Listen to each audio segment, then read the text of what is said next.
HEADLOCK, der Pro Wrestling Podcast. Just talk a little bit about your beginnings in pro wrestling and how you got into it. And in 2007, you actually went to the UK for a couple of weeks or months. I did. How was this experience there? It was good. It was wonderful.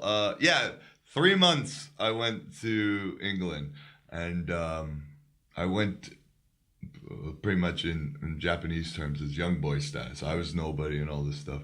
I just was going, and I talked to Brian Dixon of AllStar Wrestling, and I just wanted to be around it because I had a conversation with Nigel McGuinness, and the kindness of that man, because literally I talked to him for 10 minutes at a convention in Vegas. All right. And he got me hooked up with AllStar and all this. He's like, because I was asking, I'm a big fan of the European style. I'm in California, which there's not a lot of stuff. I can't, like, already in my first year, people were saying how good I was, but I wasn't. I was awful, utterly terrible. But because there wasn't a lot of other people that were doing, I was already seemed elevated. But you get stuck in a little bubble. You got to go someplace else. And so I was talking to Mr. McGuinness, and he said, I'll get you hooked up with AllStar Wrestling because they run constantly, tons of shows. And he's like, you can't help but get better. And if they don't, like, just say that you're there to work. Just set up the ring, just whatever.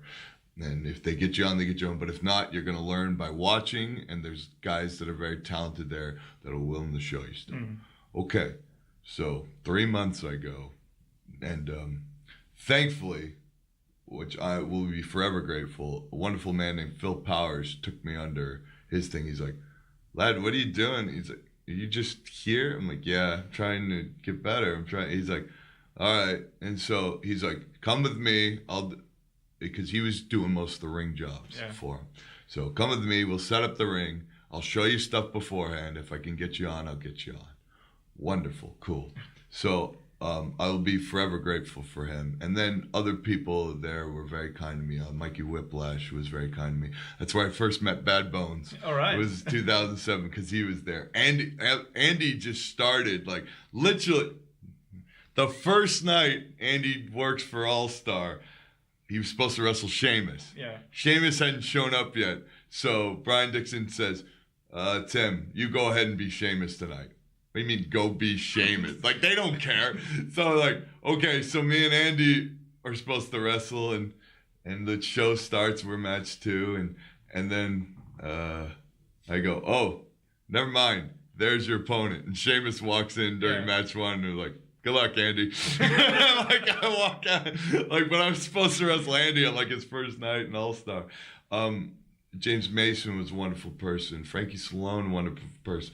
Robbie Dynamite. Rob Brookside was there, too, on a few shows that I was there. But just wonderful people. Like, they were very nice to me, and I was horrible. Like, I was utterly rotten at the time. Everyone's saying that. That's really funny because every good wrestler who you ask nowadays how he was in the beginning, he's like, oh, I was just crap. Well, yeah, I mean, because you come, hopefully you've come very far. 2007 is a long time ago. If I haven't improved a lot, I've been doing something real bad. Yeah, that's true. But you gotta start somewhere, and as I said, I have to work very hard to be mediocre. So it wasn't like I picked this up real easy off the bat, you know. But being at AllStar provided, okay, this is important in wrestling. This is important in wrestling.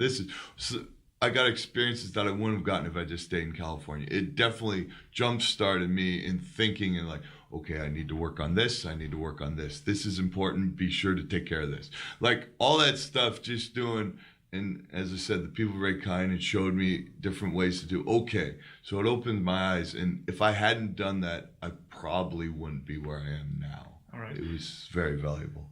Was it also the time where you thought about implementing more of this British catch style wrestling into your arsenal?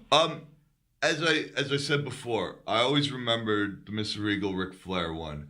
Another match that also was a huge eye opener was All Pro Wrestling, which is a Bay Area company, did a big giant tournament called King of Indies in 2001. I went to the second night, and the first match that I saw was American Dragon Bryan Danielson versus Doug Williams. Yeah. And as soon as it hit, like, I was like, oh, this is how this is supposed to be. So, like, that was very changing experience as well. And once again, I hadn't thought of being a wrestler, but another thing is stuff. So I always loved the European style and the wrestling.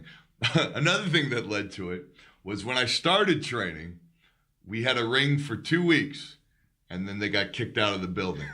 So the rest of the training time that I did for the school in Sacramento, which is Supreme Pro Wrestling in Sacramento, California, was in my trainer, who was the big ugly JD Bishop's garage, with just mats.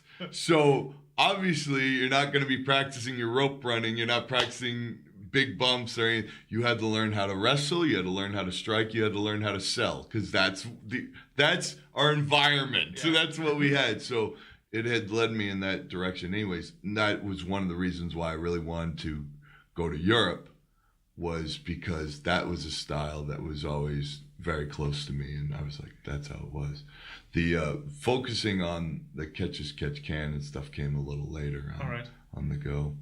You also had a seminar training with Billy Robinson, right? Yeah, that was, so going on to later stuff, 2010, I did, I had a tryout for FCW at the time. And Norman Smiley was there, and Norman Smiley is a tremendous technical wrestler. Like, UWF was like shoot style of it, and then he had European style wrestling as well. And so, like, I really liked Norman Smiley, and I was so excited he was cool. So I was trying to do goofy British wrestling stuff, and he looks at me, it doesn't fit you at all. Like, he's like, you're a taller guy, and you're not fast, you're not smooth. He's like, why are you trying to do like the fancy stuff? He's like, it doesn't fit. You need to think of this a different way. Okay.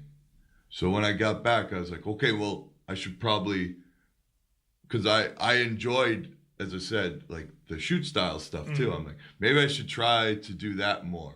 So I was like, well, to do that, you have to learn the proper one. So I'm looking for catch wrestling stuff, which is a very rare thing. It doesn't really exist anymore. BJJ, Brazilian Jiu-Jitsu, is through the roof nowadays because of UFC, but catch wrestling is very hard. And so I was looking at the Billy Robinson seminars, because he would do a couple a year in various parts of the U.S. So I'm looking at him, all this stuff. But then I see there's a guy that was that had done a bunch of them, that was in not far from Sacramento. Oh. Sounds good. And so I'm like, okay, I'm going to contact this guy. His name is Ricky Lazaro, who is a very kind man. And he had done tons of the Billy stuff. He had done so many that he was one of Billy's assistant coaches. All right.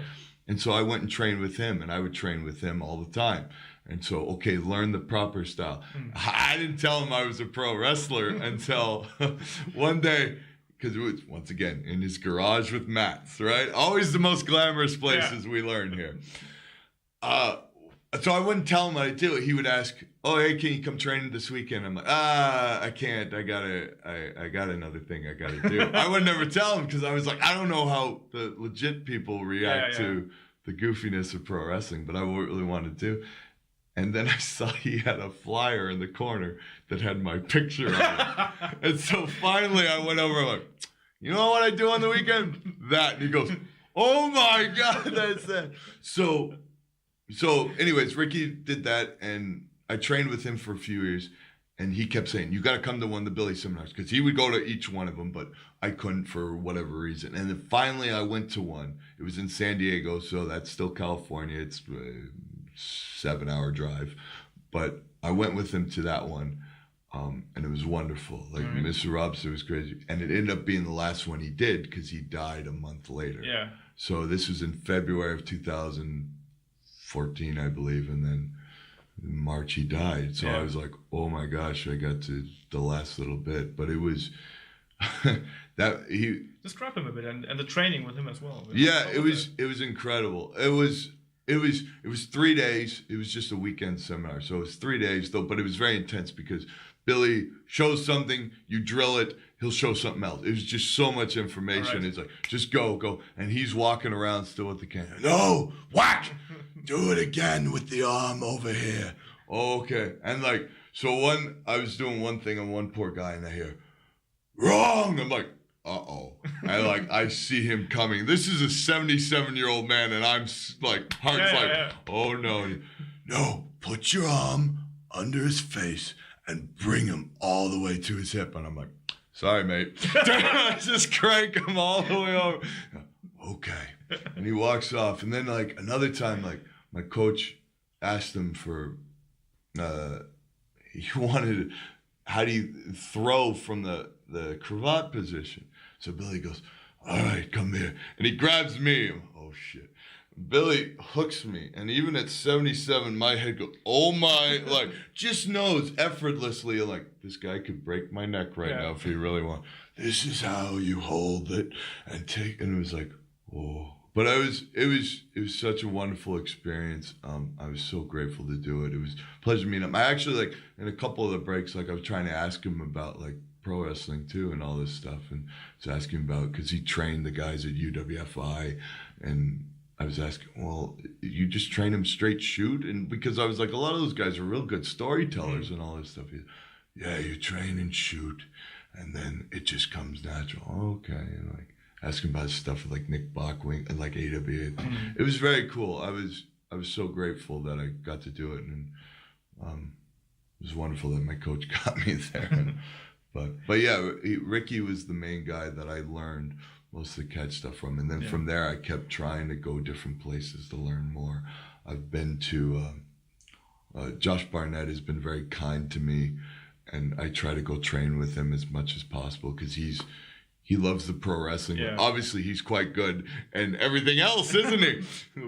I went to his fight in Hamburg, which was awesome. Watching Bielanowski at UFC.